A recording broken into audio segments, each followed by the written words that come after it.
सम्माननीय अमित भाई शाह जी का सत्कार करेंगे। पहले बार मुंबई में आने के बाद श्री सिद्धिविनायक की तस्वीर और सिद्धिविनायक की पवित्र ऐसी प्रतिकृति भारत माता की, भारत माता की, छत्रपति शिवाजी महाराज की।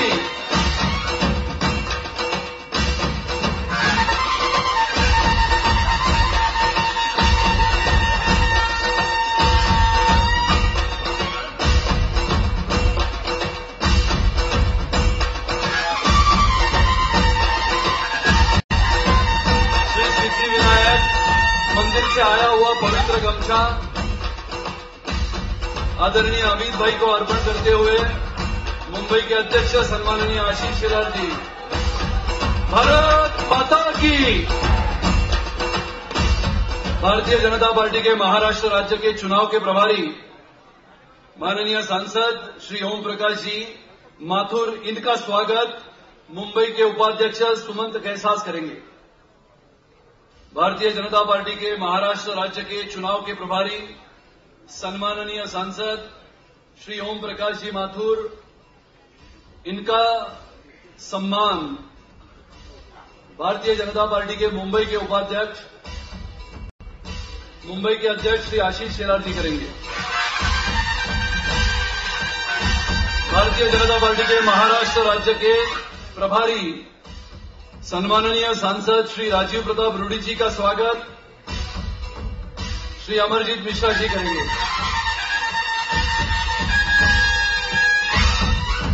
राष्ट्रीय उपाध्यक्ष डॉक्टर विनय सहस्त्रबुद्धे जी का स्वागत श्री विनायक कामत करेंगे।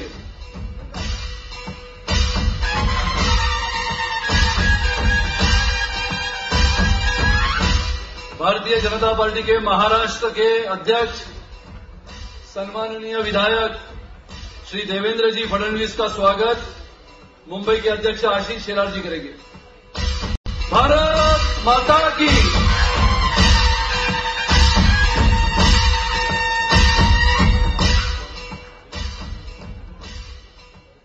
महाराष्ट्र विधान परिषद में विपक्ष के नेता सम्माननीय श्री विनोद जी तावड़े, इनका स्वागत अमरजीत मिश्रा जी करेंगे। विपक्ष के नेता सम्माननीय श्री विनोद जी तावड़े। मुंबई की सांसद श्रीमती पूनम महाजन राव, इनका स्वागत विनायक कामत करेंगे। राष्ट्रीय मंत्री बनने के बाद मुंबई में पहली बार इनका स्वागत हो रहा है। विधानसभा में विपक्ष के नेता सम्माननीय श्री एकनाथ राव खड़से जी का स्वागत सम्माननीय विधायक श्री योगेश सागर करेंगे।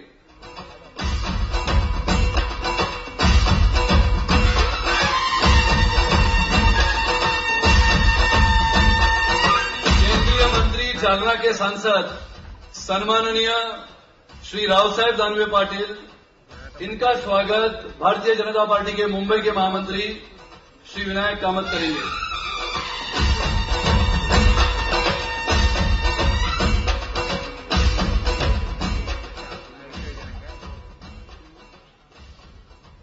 जिन्होंने संघर्ष यात्रा की शुरुआत अपने महाराष्ट्र में की है, ऐसी सम्माननीय विधायक पंकजा मुंडे पालवे, इनका स्वागत विनायक कामत करेंगे। भारत माता की।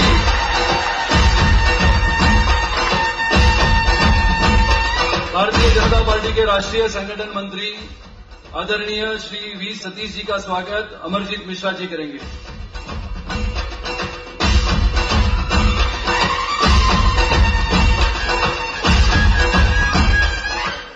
राष्ट्रीय अध्यक्ष आदरणीय अमित भाई शाह जी को सरदार तारा सिंह अपनी एक प्रतिकृति देने के पहले जिला अध्यक्ष श्री विट्ठल खरटमल अपने राष्ट्रीय अध्यक्ष जी का स्वागत करेंगे।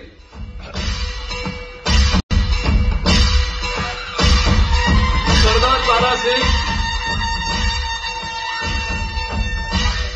अपनी एक प्रतिकृति अपने राष्ट्रीय अध्यक्ष आदरणीय अमित भाई जी को अर्पण करेंगे।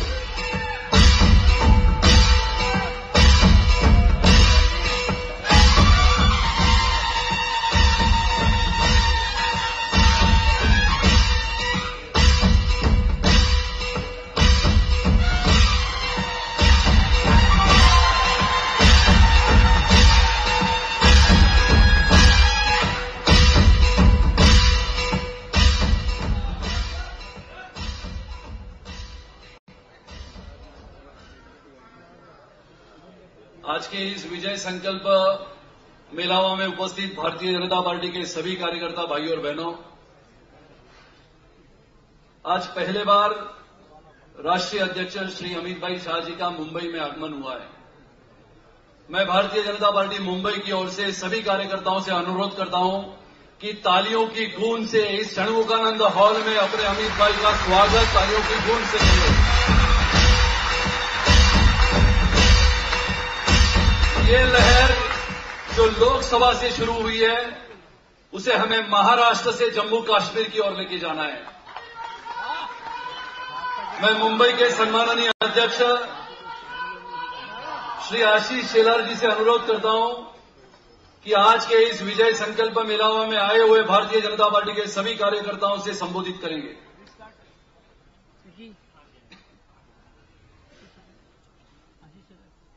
आज के इस विजय संकल्प मेलावा में उपस्थित भारतीय जनता पार्टी के राष्ट्रीय अध्यक्ष सम्माननीय अमित भाई शाह जी, भारतीय जनता पार्टी के वरिष्ठ नेता और आने वाले विधानसभा चुनाव के लिए जिनको प्रभारी इस नाते केंद्र से घोषित किया है, ऐसे हमारे सबके नेता माननीय ओम माथुर जी, मंच पर बैठे हुए भारतीय जनता पार्टी के राष्ट्रीय सचिव और पार्टी संगठन के प्रभारी सम्माननीय राजीव प्रताप रूडी जी, भारतीय जनता पार्टी के अध्यक्ष और महाराष्ट्र के हमारे युवा नेता सम्माननीय देवेंद्र फडणवीस जी, मंच पर उपस्थित विधानसभा के विरोधी पक्ष नेता सम्माननीय एकनाथ भाऊ खड़से जी, विधान परिषद के हमारे विरोधी पक्ष के नेता सम्माननीय विनोद तावड़े जी और अमित भाई शाह जी के टीम में उनके साथ कंधे से कंधा लगाकर पूरे देश में भारतीय जनता पार्टी का काम फैलाने का जिम्मा जिनके ऊपर मिला है और आज पहली बार अपनी घोषणा के बाद वो भी मुंबई में आए हैं, ऐसे राष्ट्रीय उपाध्यक्ष विनय सहस्त्रबुद्धे जी और राष्ट्रीय सचिव लोकप्रिय सांसद पूनमताई महाजन जी, मंच पर उपस्थित युवा मोर्चा के अध्यक्षा और हम सबकी नेता सम्माननीय पंकजाताई मुंडे जी, केंद्रीय मंत्री सम्माननीय राव साहेब दानवे जी, सभी सांसद, सभी विधायक, राष्ट्रीय सह संगठन मंत्री सतीश वेलणकर जी और उपस्थित सभी पदाधिकारी कार्यकर्ता भाई और बहनों, मुझे इस बात की जानकारी है कि आप सभी को माननीय अमित भाई का भाषण सुनना है, फिर भी मैं मेरी बात थोड़ी समय में रखूंगा। आज हमारे लिए एक ऐतिहासिक दिन है।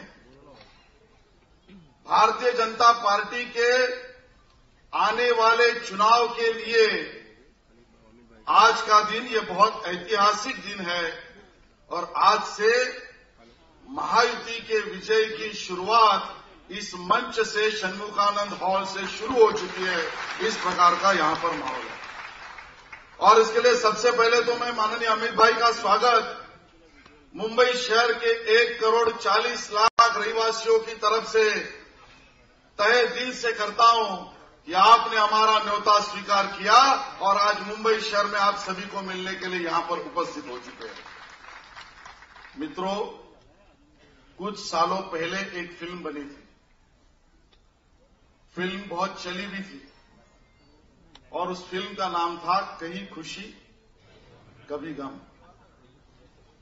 आज मुंबई और महाराष्ट्र का वातावरण देखने के बाद मेरे मन में एक बात आई है, यहां खुशी और कांग्रेस वालों के पास क्या नहीं है। और खुशी का माहौल इसके लिए है क्योंकि गणेश के दिन भी है। गणपतीच्या दिवसात आपण एकत्र भेटलो त्याचा आनंद तर आहेच, नवीन काही सदस्य आमच्या बरोबर पक्षात खुल्या दिलाने येत आहेत तोही आनंद आहेच। आनंद हाही आहे की एकनाथ भाऊ खडसे, देवेंद्रजी, विनोदजी, पंकजाताई, सुधीर भाऊ यांच्या नेतृत्वाखाली पार्टी संघर्ष करत करत पुढे जाते है। खुशी के तो बहुत कारण है, लेकिन सबसे महत्वपूर्ण कारण अगर कोई है तो आज छत्रपति शिवाजी महाराज की भूमि पर अमित भाई शाह का यहां पर स्वागत हो रहा है। ये सबसे बड़े हमको खुशी की बात है।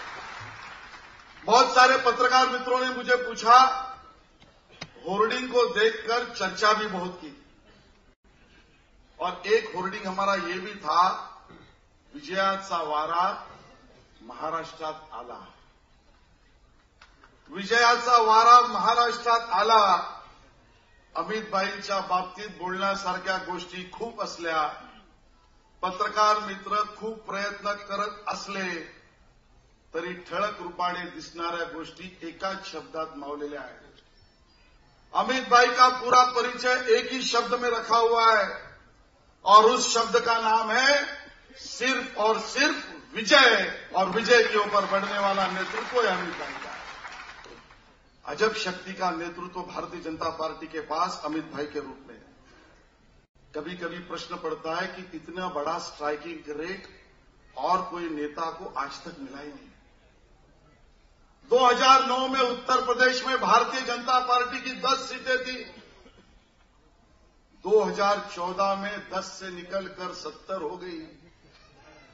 7 टाइम्स स्ट्राइकिंग रेट देने वाला कोई नेता इस देश में है तो उसका नाम अमित भाई शाह है, और इसके लिए हमारे पास खुशी है और सामने वाले के पास गम है। आगे बढ़ो, महाराष्ट्र तुम्हारे साथ है। मित्रों, खुशी इसके लिए है, एक ऐसा नेता देश में है जिसकी उम्र सिर्फ 50 के नीचे की है, लेकिन आज तक 1989 से लेकर अभी तक वो नेता 28 चुनाव लगातार जीता है।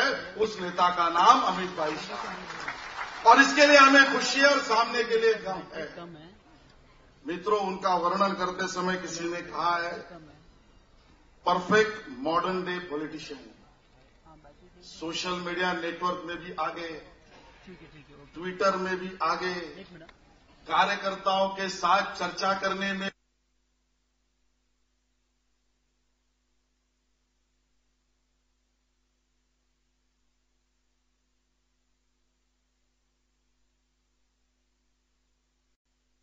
के रूप में आज हमारे सामने है। और इसके लिए मित्रों, आज हमारे लिए खुशी और सामने के लिए गम है। मित्रों, विजय संकल्प मेळावा इसका नाम हमने दिया है। आज महाराष्ट्र के चुनाव के लिए 288 सीटों में महायुति का विजय, ये लक्ष्य लेकर महायुति के नेता काम कर रहे हैं। अमित भाई को मैं एक बात बहुत विनम्रता से कहना चाहूंगा, मुंबई शहर में 6 सीटें लोकसभा की थी। नरेंद्र भाई के नेतृत्व के कारण, कार्यकर्ताओं के परिश्रम के कारण और जनता के आशीर्वाद के कारण 6 की 6 सांसद सीटें शिवसेना भाजपा महायुति की जीती है। और आज के इस विजय संकल्प मेळावा के कारण मुंबई शहर की 36 की 36 विधानसभा की सीट अभी और कोई नहीं, महायुति के उम्मीदवार ही जीतेंगे, उसमें कोई दो राय नहीं है। और इसके लिए आज मैं आपका इस भूमि पे स्वागत करता हूं। कल परसों से चुनाव की गरशर्मियां शुरू हो चुकी है। किसी ने नरेंद्र भाई को हिटलर कहा, किसी ने नरेंद्र भाई को मोनेंद्र जी कहा, किसी ने विकास की गंगा कहां दिखती है पता नहीं चली। मुंबई शहर के लिए तो बात मैं खुले दिल के करना चाहता हूं और मेरे पत्रकार मित्रों को भी बताना चाहता हूं। गिनने जाओ तो 25 मिनट से भी ज्यादा समय लगेगा, लेकिन गिने चुने 2-3 महत्व के मुंबई के मुद्दे जो नरेंद्र भाई की सरकार ने मुंबई के 1 करोड़ 40 लाख लोगों को दिए। मुंबई की लाइफलाइन बीएसटी की बस है। उस लाइफलाइन बीएसटी की बस घाटे में चल रही, चलते चलते बंद गिर जाएगी। ऐसी अवस्था में जब आ गई तो मेरे नरेंद्र भाई की सरकार में बैठे पीयूष गोयल जी ने बीएसटी की बस चलनी चाहिए, इसके लिए केंद्र से 325 करोड़ से भी ज्यादा लोन दिया। मुंबई की लाइफलाइन हमने बचाई। मेरा और आपका नेता ही नितिन जी गडकरी के रूप में मुंबई शहर में आने के बाद अंग्रेजों के समय का ससोनदाग, जो मुंबई का मूल निवासी कोली जो है, उसके लिए ससुनडॉक में जाने वाला 65 साल में एक भी केंद्रीय कैबिनेट मिनिस्टर नहीं था। पहला कैबिनेट मंत्री पहुंचा, 25 करोड़ रुपए लेकर लागत लगाकर ब्यूटिफिकेशन शुरू की, वो नरेंद्र भाई के नेतृत्व में नितिन गडकरी जी ने शुरू की। मैं ये बात भी स्पष्ट करना चाहता हूं, रेलवे की समस्या या मुंबई वासियों की समस्या है, 100 दिन के अंदर ही रेलवे के लिए जो वहां पर स्टेयरकेसेस रहती है उसके ऊपर इलेक्ट्रिक और सरकते जिन्हें शुरू करने का काम नरेंद्र भाई के नेतृत्व में 100 दिन के अंदर शुरू हो गया है। और इसके लिए आज कहने के लिए बातें बहुत है। मुंबई से नजदीक पुराना है, कुछ किलोमीटर दूरी पर 1 लाख युवकों को रोजगार मिले, उसके लिए वहां पर एसीजेड का निर्माण भी नरेंद्र भाई के हाथों से नितिन गडकरी जी ने किया है। और इसके लिए 100 दिनों में गिनने वाले काम बहुत है, और इसके लिए खुशी हमारे पास है। आने वाले दिनों में यही खुशी महाराष्ट्र की जनता को देने का वचन और संकल्प इस मेळावे से हम ले रहे हैं। और उसी संकल्प में अमित भाई का नेतृत्व, अमित भाई का यहां पर साथ, ये हम सबको और भी प्रेरणा देगा। इतना ही कहकर मैं मेरे वाणी को विराम देता हूं। बहुत बहुत धन्यवाद। जय हिंद, जय महाराष्ट्र। सभी कार्यकर्ताओं से निवेदन है, ये षणमुखानंद हॉल के लोगों ने एक निवेदन यहां पर दिया है कि जो बाहर में जो गेट्स है वो कृपया तोड़ने का प्रयास भारतीय जनता पार्टी का कार्यकर्ता कर रहा है। वहां पर जो स्क्रीन्स लगाए हैं वहां पर बैठने की कृपा करे। जो इस हॉल के बाहर जो बड़े बड़े स्क्रीन्स लगाए हैं वहां पर कृपा करके भारतीय जनता पार्टी की कार्यकर्ता ने बैठने की व्यवस्था करे। इसके बाद धन्यवाद आशीष जी। महाराष्ट्र में इस चुनाव का माहौल तैयार हो रहा है। जब कहीं पर सूखा पड़ता है, कहीं पर बारिश होती नहीं है, ऐसे में महाराष्ट्र में बसे हुए विधान परिषद के विपक्ष के नेताओं को दौरा करना पड़ता है। और बार बार जब ये बात उठती है कि महाराष्ट्र में बसी हुई भारतीय जनता पार्टी हर बार किसानों के लिए अपने अपने गांव में जाती है, अपने अपने परिश्रम के पूर्वक आगे चलने वाले किसान के तहत अलग अलग मुद्दों पर चर्चा करती है। मैं आमंत्रित करना चाहता हूं महाराष्ट्र विधान परिषद में विपक्ष के नेता सम्माननीय श्री विनोद तावड़े जी को।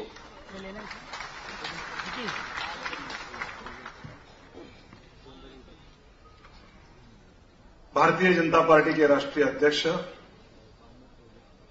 आदरणीय अमित भाई शाह जी, भारतीय जनता पार्टी के महाराष्ट्र के चुनाव के प्रभारी आदरणीय माथुर जी, आदरणीय रूडी जी और आशीष जी ने जिन सब मान्यवरों के नाम लिए हैं दोबारा रिपीट नहीं करता हूं। और मेरी विनती है कि बात की आगे के वक्ता भी वो नाम रिपीट ना करें, ताकि हम ज्यादा समय भाषण सुनने में लगे और नाम हम कम से कम सुने। ऐसे सभी महानुभाव आणि उपस्थित सभी साथियों, आज आपण संकल्प मेळावा या ठिकाणी आयोजित केला आहे आणि आपण संकल्प करत असताना आज या ठिकाणी आपले राष्ट्रीय अध्यक्ष आदरणीय अमित भाईंना आपण आश्वासित करूया की आज सकाळी विमानतळावर उतरल्यानंतर त्यांनी जी अपेक्षा या महाराष्ट्रातल्या जनतेकडनं व्यक्त केली आणि कार्यकर्त्यांना आग्रहाने म्हटलेलं आहे की जसं छत्रपती शिवाजी महाराजांनी त्यावेळी महाराष्ट्राच्या जनतेवर अन्याय करणाऱ्या मोगलांचा पराभव केला आणि स्वराज्याची स्थापना केली, तसं गेली 15 वर्ष या राज्यातल्या 11 कोटी 80 लाख जनतेला छळणाऱ्या काँग्रेस राष्ट्रवादीला याच मातीत गाडायचा निर्धार आपण सगळ्यांनी व्यक्त केला पाहिजे। कारण 15 वर्ष त्यांची राजवट होती आणि 15 वर्षाच्या राजवटीत त्यांना काही करता आलं नाही। आज राहुल गांधी रायबरेलीमध्ये बोलत होते आणि रायबरेलीमध्ये बोलताना काय म्हणाले की भारताचे पंतप्रधान मोदीजी जपानमध्ये ड्रम वाजवत आहेत. आधी तुमची वाजवलीच आहे ना म्हटलं. अरे 10 वर्ष तुम्ही सत्तेत होतात. जसा संसदेमध्ये राहुल गांधी तुम्ही झोपा काढत होतात तसं तुमचं सरकार झोपलं होतं आणि त्यामुळे त्या सरकारला आता या देशातल्या जनतेनं हुसकावून लावलाय आणि गेल्या 100 वर्षात जी आम्ही कामं केली ती कामं आज लोकांना दिसतायत. पण तुम्हाला काय दिसतं की मोदीजी ड्रम वाजवतात. आपण असताना काही केलं नाही. आपण असताना कधी काही करू शकलो नाही. आणि तिकडे राहुल गांधी आणि इथे आपले पृथ्वीराज चव्हाण बाबा परत पत्रकार परिषद घेतली. 100 दिवस झाले नरेंद्र मोदींनी या देशामध्ये हुकुमशाही आणली. नरेंद्र मोदींनी आपल्या मंत्र्यांना अधिकार नाही दिले. नरेंद्र मोदींनी आपल्या मंत्रिमंडळ इतकं लहान केलं. मिनिमम गव्हर्नमेंट मॅक्झिमम गव्हर्नरची भाषा केली पण प्रत्यक्ष ते होताना दिसत नाही. आणि हे पृथ्वीराज चव्हाण जोर जोरात मीडियामध्ये सांगत होते आणि त्यांच्या बाजूच्या खुर्चीवर बसले पतंगराव कदम झोपा काढत होते. म्हटलं पृथ्वीराज बाबा तुमचे पतंगराव बाजूला बसून ऐकत नाही तर या राज्यातील जनता तुमचं कशाला ऐकेल का सांगावं मला. आणि मग हे पृथ्वीराज चव्हाण तक्रार करतात की नरेंद्र मोदीजी या राज्यात येतात आणि या राज्यात आल्यानंतर मुख्यमंत्री बोलायला उभे राहिल्यानंतर जनता त्यांना हुटाऊट करते. तुमची लायकीच ती आहे ना. तुम्ही 10 वर्ष 15 वर्ष या राज्यात सत्तेवर होतात आणि या राज्यात सत्तेवर असताना तुम्ही जर काही केलं नाही तर या राज्याची जनता तुमचं कशाला ऐकून घेईल. हुटाऊट तर केलंच पाहिजे. त्याच लायकीची आग आणि या विधानसभा निवडणुकीमध्ये काँग्रेस राष्ट्रवादीला हुटाऊट केल्याशिवाय ही जनता राहणार नाही याची मला खात्री आहे. काय जाहिराती चालल्या. महाराष्ट्र माझा पुढे. कशात पुढे. भ्रष्टाचारामध्ये महाराष्ट्र पुढे आहे. आदर्शता भ्रष्टाचार असेल, सिंचनाचा भ्रष्टाचार असेल, पण प्रधानमंत्री पंतप्रधानांनी जे आत्महत्याग्रस्त शेतकऱ्यांना पॅकेज दिलं त्या पॅकेजमधले गाय बैल जे काय घ्यायचे होते ते या काँग्रेसच्या खासदार आमदारांच्या घरात दिसायला लागले. बियाणांच्या मध्ये यांनी घोटाळे केले. आणि आपण जर काही घोटाळे विसरलो असू तर या घोटाळ्याची आठवण करून द्यायला त्यांच्याकडे जी मंडळी आता आपल्याकडे येत आहेत की त्यांना माहिती आहे त्यांच्या सहकार्याने काय काय घोटाळे केले आणि ते सांगायचं काम करायला मंडळी आता आपल्या पक्षात प्रवेश करणार आहे. कशात महाराष्ट्र पुढे. अरे काय अभिमानाने तुम्ही सांगणार आहात की या राज्यामध्ये सगळ्यात जास्त बलात्कार झाला. होय माझा महाराष्ट्र बलात्कारात पुढे. या राज्यात सगळ्यात जास्त शेतकऱ्यांच्या आत्महत्या झाल्या. होय माझा महाराष्ट्र शेतकऱ्यांच्या आत्महत्यात पुढे. या राज्याचा सगळ्यात जास्त बेरोजगारीचा दर या देशात वाढला. होय माझं महाराष्ट्र. या महाराष्ट्रामध्ये बेरोजगारीत महाराष्ट्र पुढे. या महाराष्ट्रातले उद्योग बाकीच्या राज्यात चाललेत. होय माझा महाराष्ट्र उद्योग बाहेर काढण्यामध्ये पुढे. हा महाराष्ट्र माझा पुढे. विजेचा दर सगळ्यात जास्त त्यात माझा महाराष्ट्र पुढे. सगळ्यात जास्त लोड शेडिंग त्यात माझा महाराष्ट्र पुढे. हा महाराष्ट्र पुढेचा या काँग्रेस राष्ट्रवादीचा सगळा जाहीरनामा आहे. आणि हा महाराष्ट्र खऱ्या अर्थाने जे या राज्याचं खरं गौरव होतं तो गौरवशाली महाराष्ट्र उभं करायचा संकल्प आज सगळे मंडळी या ठिकाणी घेऊन आम्ही आलेलो आहोत. आणि त्यामुळे या पुढच्या काळामध्ये सामान्य माणसापर्यंत पोहोचत असताना माझं एवढंच म्हणणं आहे की या राज्यातल्या 11 कोटी 80 लाख जनतेला सांगितलं पाहिजे की तुमच्या आशा अपेक्षा या विषयातले तुमचे विचार आणि आमच्या सगळ्यांचे प्रयत्न चला निर्माण करूया एक अशी जागा, एक गौरवशाली महाराष्ट्र हा संकल्प घेऊन आपण महाराष्ट्रावर जाऊया एवढीच विनंती करून माझं बोलणं संपवतो. धन्यवाद. जय हिंद, जय महाराष्ट्र. धन्यवाद विनोद जी. इसके बाद मैं बुलाना चाहता हूं ज्यांनी महाराष्ट्राच्या राज्यामध्ये विरोधी पक्षनेते म्हणून जेव्हा जेव्हा जबाबदारी या महाराष्ट्रामध्ये भारतीय जनता पार्टीला दिली गेली, आदरणीय गोपीनाथजींपासून ते विधान परिषदेमध्ये असलेल्या नितीनजींपर्यंत आणि मग त्यानंतर या संपूर्ण महाराष्ट्राने गेल्या कित्येक वर्षामध्ये असा विरोधी पक्षनेता बघितला नाही. आणि मग नाव येतं प्रत्येक वेळेला जळगावामध्ये घरकुलाचा जेव्हा घोटाळा झाला आणि घरकुल घोटाळा बाहेर काढल्यानंतर प्रत्येक निवडणुकांमध्ये आपला आवाज बुलंद करणारे असे आपले जळगावमधून आलेले नेते आदरणीय एकनाथरावजी खडसे यांना मी आमंत्रित करतो की भारतीय जनता पार्टीच्या आजच्या या विजय संकल्प मेळाव्यामध्ये आलेल्या भारतीय जनता पार्टीच्या सर्व कार्यकर्त्यांना आदरणीय एकनाथरावजी आपण संबोधित करावं. आदरणीय एकनाथराव खडसेजी.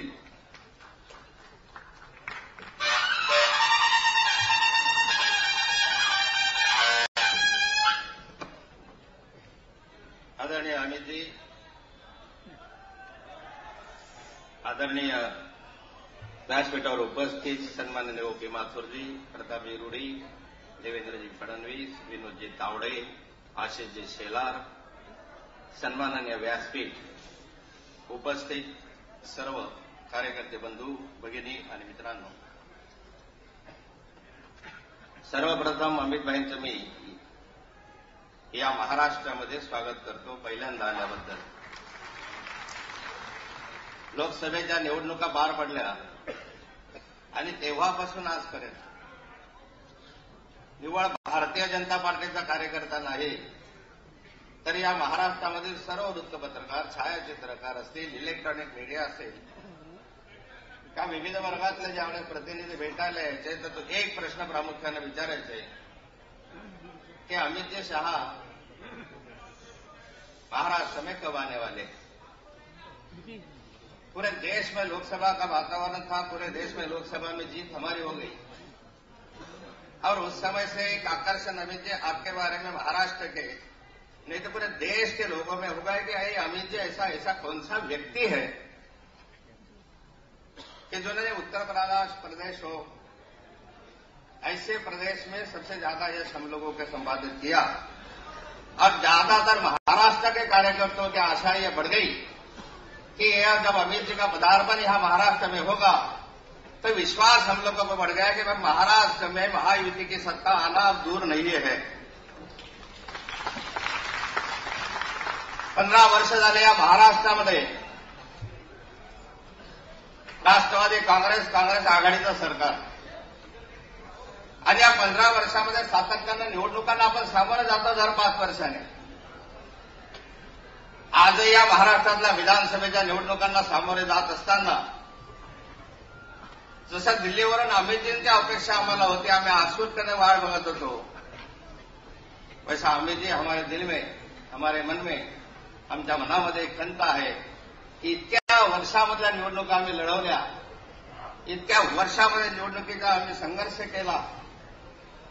या संघर्षामध्ये प्रामुख्यानं आमचे स्नेही, आमचे श्रेष्ठी गोपीनाथ मुंडे यावेळेस नाही याची खंत आमच्या मनामध्ये आणि त्यांच्या विना निवडणुका ही कल्पनाच खरं आम्हाला सहन होत नव्हती, होतही नाही. परंतु परिस्थिती नशिबाचा भाग आहे. पण या निवडणुका आम्ही सामोरे जाणार, लढवणार, जिद्दीनं लढवणार आणि त्याच्यामध्ये यश संपादन करणार. 15 वर्षाच्या या कालखंडामध्ये या महाराष्ट्राला काय मिळालं?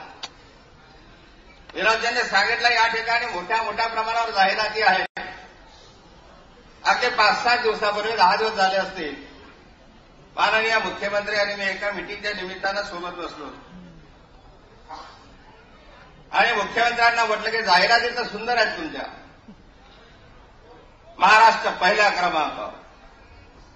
इकडे चेहरा अमिताभ बच्चनचा, इकडे चेहरा काही हिरो हिरोईनचा. मी त्यांना म्हटलं महाराष्ट्र पहिल्या क्रमांकावर आहेच, मी नाकारत नाही. या राज्याचा विरोधी पक्षनेता म्हणून तुम्हाला सांगतो की महाराष्ट्र हा पहिल्या क्रमांकावर आहे. त्यांना थोडं खडसे साहेब तुम्ही कौतुक करतात, तुमचं आभार आहे, तुमचे धन्यवाद आहे, वाह तुम्ही तरी मान्य केलं. म्हटलं मैं क्या, महाराष्ट्र की पूरी जनता मान्य करते की महाराष्ट्र पहले क्रमांक पे. पर कहा है महाराष्ट्र पहिले क्रमांकावर आहे किसानों की आत्महत्याओं में, शेतकऱ्यांच्या आत्महत्यामध्ये हा महाराष्ट्र पहिल्या क्रमांकावर आहे देशामध्ये. तुम्ही काय कमावलं या देशामध्ये? तर शेतकऱ्यांच्या आत्महत्यांमध्ये पहिल्या क्रमांकावर. जे तुम्ही 17 दाखवतात, जे द्राक्ष दाखवतात, या 25 वर्षामध्ये महाराष्ट्र पहिल्यांदा शेतकऱ्यांच्या याच्यामध्ये निगेटिव्ह ग्रोथमध्ये आहे. विजेच्या टंचाईमध्ये महाराष्ट्र पहिल्या क्रमांकावर आहे. कायदा सुव्यवस्था, बलात्कार, खून, दरोडे, अपहरण याच्यामध्ये महाराष्ट्र पहिल्या क्रमांकावर आहे. केंद्र सरकारने नुकताच दिलेला अहवाल आहे. साऱ्या क्षेत्रामध्ये महाराष्ट्र विकासाच्या क्षेत्रामध्ये पिछाडीवर आहे. हा महाराष्ट्र 15 वर्षामध्ये देशामध्ये सर्वात कर्जबाजारी राज्य म्हणून पहिल्या क्रमांकावर आहे. 3,10,000 कोटी रुपयाचं कर्ज या राज्यावर आहे. हे राज्य कर्जबाजारी आहे. दिवाळखोर सरकार यांच्या तिजोरीमध्ये उंदीर फिरतायत. पगार द्यायला पैसा नाही आहे. जेवढ्या जाहिरातींसाठी 300 कोटी रुपये खर्च करतात.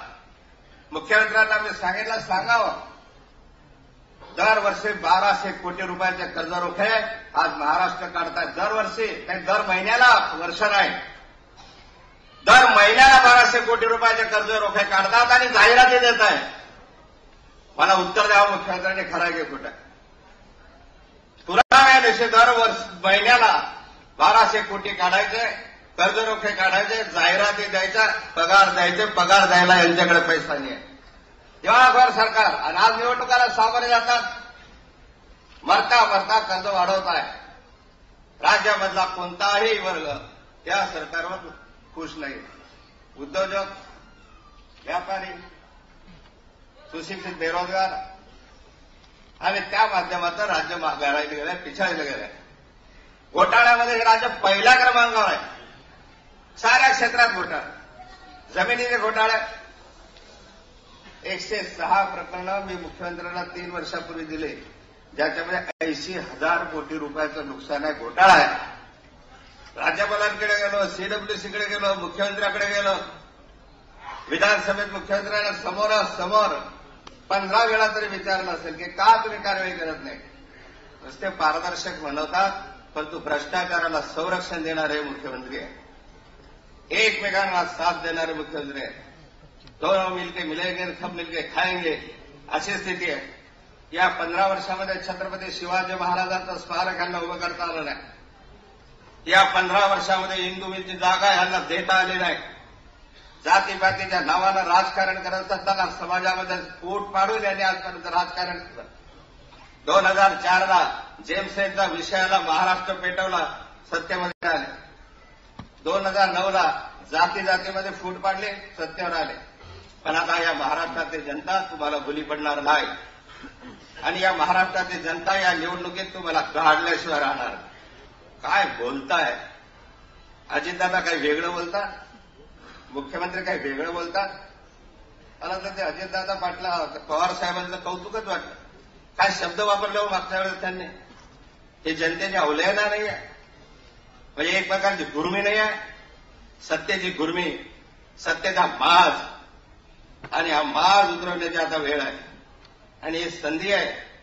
आणि अशा संधीच्या, अशा वेळेस माननीयजींच्या, अमितजींच्या मार्गदर्शनाखाली निवडणूक आम्ही लढवणार. आणि मला विश्वास आहे की महाराष्ट्रातील जनता आम्हाला सहकार्य करेल आणि त्या माध्यमातून महाराष्ट्रामध्ये सत्ता परिवर्तन होणार होणार होणार. या दृष्टीनं आपण सहकार्य करावं. जय हिंद, जय महाराष्ट्र.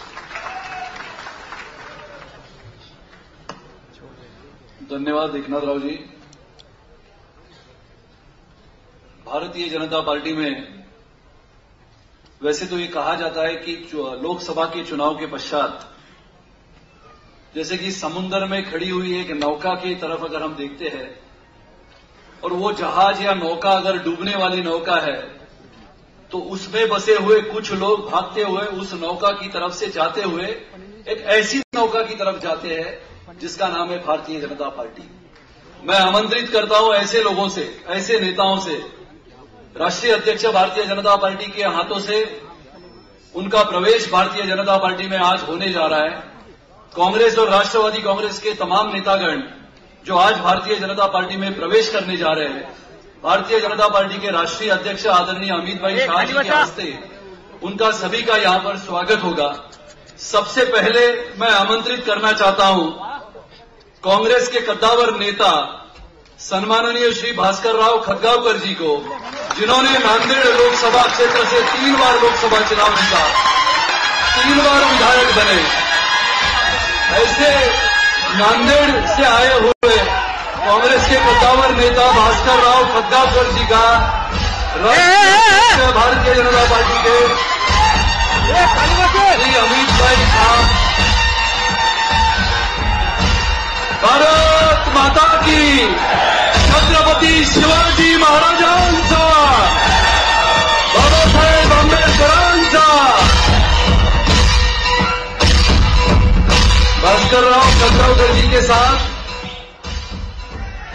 अनेक हजारो कार्यकर्ते आज पक्षात प्रवेश करणार आहेत. मी ज्यांची नावं घेतो त्यांनी कृपा करून मंचावर येण्याची. श्री दत्ताभाऊ पार्थीकर, औरंगाबाद प्रदेश उपाध्यक्ष काँग्रेस. श्री चंद्रकांत पाटील,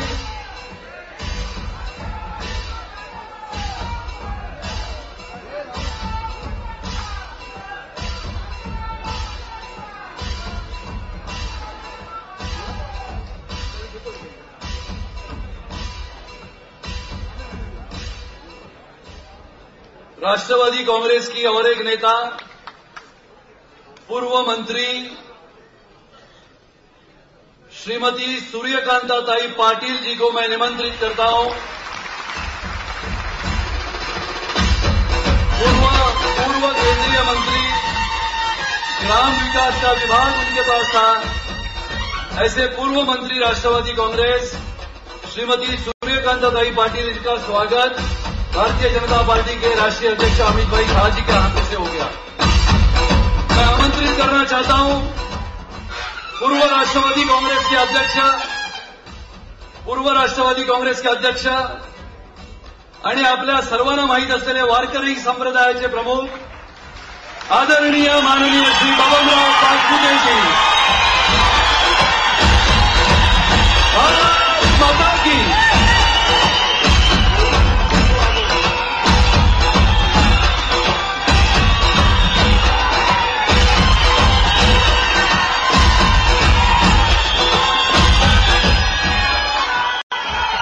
बबनराव पाचपुते साहेबांसोबत त्यांचे असंख्य कार्यकर्ते आज भारतीय जनता पार्टीमध्ये सामील होत आहेत.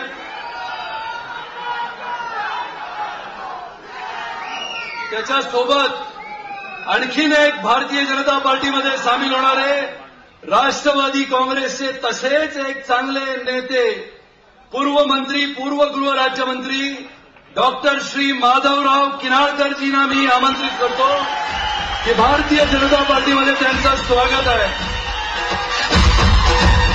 सन्माननीय श्री अमित भाई शाहजीच्या हस्ते त्यांचं स्वागत होईल.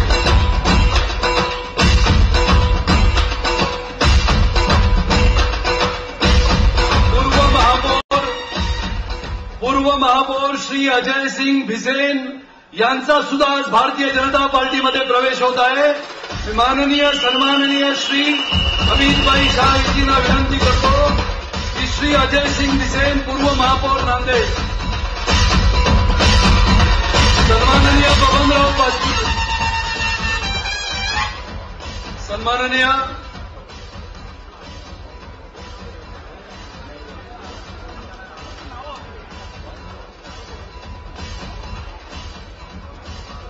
या सगळ्या मान्यवर नेत्यांच्या सोबत अनेक त्या गावचे, जिल्ह्याचे मान्यवर नेते यांनी भारतीय जनता पक्षात प्रवेश केला आहे. माननीय राष्ट्रीय अध्यक्षांच्या हस्ते त्यांच्या प्रमुख नेत्यांचं इथे स्वागत झालं आहे. आता त्यांच्या गावामध्ये लाखाच्या सभेमध्ये या सगळ्यांचं स्वागत करायला स्वतः नाथाभाऊ, देवेंद्रजी, सुधीरभाऊ, पंकजाताई, आम्ही सगळे येणार आहोत. फक्त हे नेते कोण आहेत याची नावं वाचली जातील. सगळ्यांनी काय मंचावर यायचं नाही. मग आपला मंच आपल्या जिल्ह्यात आपल्याला गाजवायचं, त्या ठिकाणी मात्र नक्की यायचंय. सुनील राणे या सगळ्या मान्यवरांची नावं वाचून दाखवतो. सन्माननीय श्री बबनराव पाचपुतेजींच्या सोबत असंख्य कार्यकर्ते आले आहेत. त्या सर्वांचं मी स्वागत करतो. श्री बाबासाहेब बोस, माननीय जिल्हा परिषद अध्यक्ष अहमदनगर, श्री भगवानराव पाचपुते, व्हाईस चेअरमन श्रीगोंदा कारखाना, अॅडव्होकेट विठ्ठलराव काकर्डे, तालुका अध्यक्ष राष्ट्रवादी काँग्रेस श्रीगोंदा, श्री पोपटराव खेतमाळी, उपाध्यक्ष राष्ट्रवादी काँग्रेस जिल्हा अहमदनगर, श्री अरुण हिरडे, उपाध्यक्ष महाराष्ट्र राज्य स्वस्त धान्य दुकानदार संघटना श्री अर्जुनराव बोरुडे, चेअरमन जिल्हा लेबर फेडरेशन अहमदनगर, श्री लक्ष्मणराव नलगे, संचालक श्रीगोंदा सहकारी साखर कारखाना, श्री गणपतराव काकडे, उपसभापती श्रीगोंदा पंचायत समिती, श्री दिनकर पंढरकर, जिल्हा परिषद सदस्य, श्री युवराज टिळे, माननीय माजी राष्ट्रीय उपाध्यक्ष राष्ट्रीय युवक काँग्रेस, नेवासा जिल्हा अहमदनगर मतदारसंघातून भारतीय जनता पार्टीमध्ये पक्षप्रवेश झालेले श्री बाळासाहेब मुरकुटे, श्री सचिन देसरडा, श्री दिलीपसिंह चंदेल, महाराष्ट्र राजपूत महासंघाचे अध्यक्ष, गवनीनाथ खेरवे, ऊसतोड कामगारांचे प्रमुख, त्याचसोबत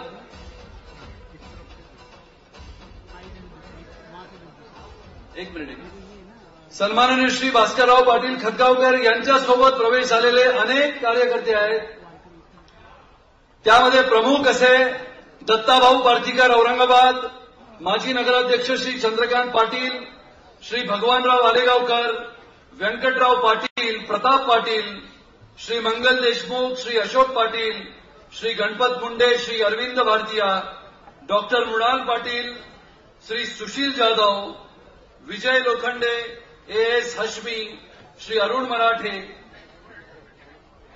श्री विनोद साऊजी, पांडुरंग मांडकीकर, सतीश किनाळकर, सुभाष पाटील आणि असंख्य कार्यकर्त्यांनी आज भारतीय जनता पार्टीमध्ये प्रवेश केल्याबद्दल मी भारतीय जनता पार्टीच्या वतीने त्यांचा मनपूर्वक स्वागत करतो, अभिनंदन करतो.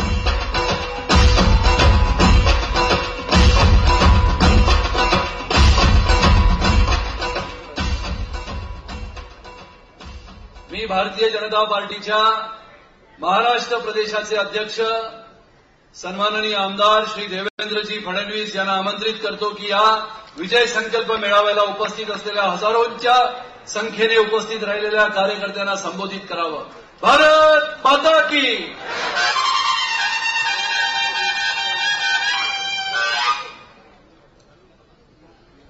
मंचावर उपस्थित भारतीय जनता पक्षाचे राष्ट्रीय अध्यक्ष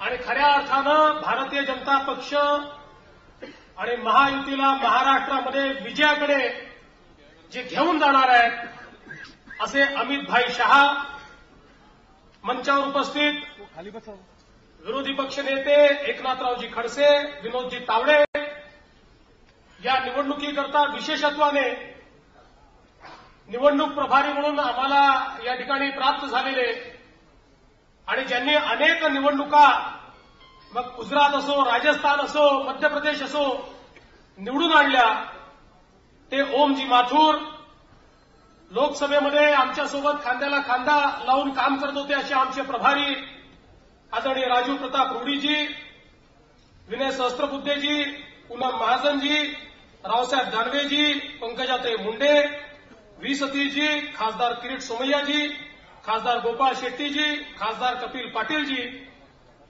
या ठिकाणी ज्यांनी भारतीय जनता पक्षामध्ये प्रवेश केला ते ज्येष्ठ नेते आदरणीय भास्कररावजी खतगावकर साहेब, आदरणीय सूर्यकांताताई पाटील, राष्ट्रवादीचे अध्यक्ष राहिलेले आणि जवळपास 6 वेळा आमदार म्हणून निर्वाचित झालेले सन्माननीय बबनरावजी पाचपुते,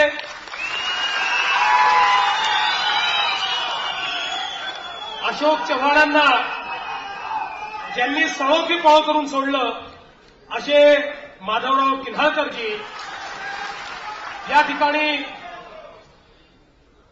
मंचावर उपस्थित सर्व पदाधिकारी, एक अजून ज्यांनी आमच्यामध्ये प्रवेश केलाय आणि राष्ट्रवादीला दणका दिलाय असे बीड जिल्ह्यातले रमेश अडसकरजी, या ठिकाणी मंचावर उपस्थित भारतीय जनता पार्टीचे सर्व पदाधिकारी आणि उपस्थित सर्व भगिनी आणि बंधूंनो, लोकसभेच्या निवडणुका झाल्या आणि लोकसभेच्या निवडणुकांमध्ये आपल्या सगळ्यांच्या मेहनतीमुळे आणि माननीय नरेंद्रभाई मोदी यांनी जो विकासाचा महामार्ग दाखवला त्या विकासाच्या महामार्गावर विश्वास ठेवून महाराष्ट्रातल्या आणि देशाच्या जनतेनं महायुतीला आणि एनडीएला मतदान केलं आणि 30 वर्षानंतर पहिल्यांदा देशाच्या इतिहासामध्ये एका सिंगल पार्टीला या ठिकाणी संपूर्ण बहुमत मिळालं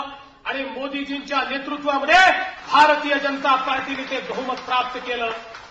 आपल्या महाराष्ट्रामध्ये देखील खऱ्या अर्थानं महायुतीचं या ठिकाणी ज्या प्रकारे आपल्याला जागा मिळाल्या, 1977 साली ज्यावेळेस संपूर्ण देश हा जनता पार्टीसोबत गेला, काँग्रेसचा सफाया झाला, त्याही वेळी आपला महाराष्ट्र मात्र हा काँग्रेससोबत गेला होता.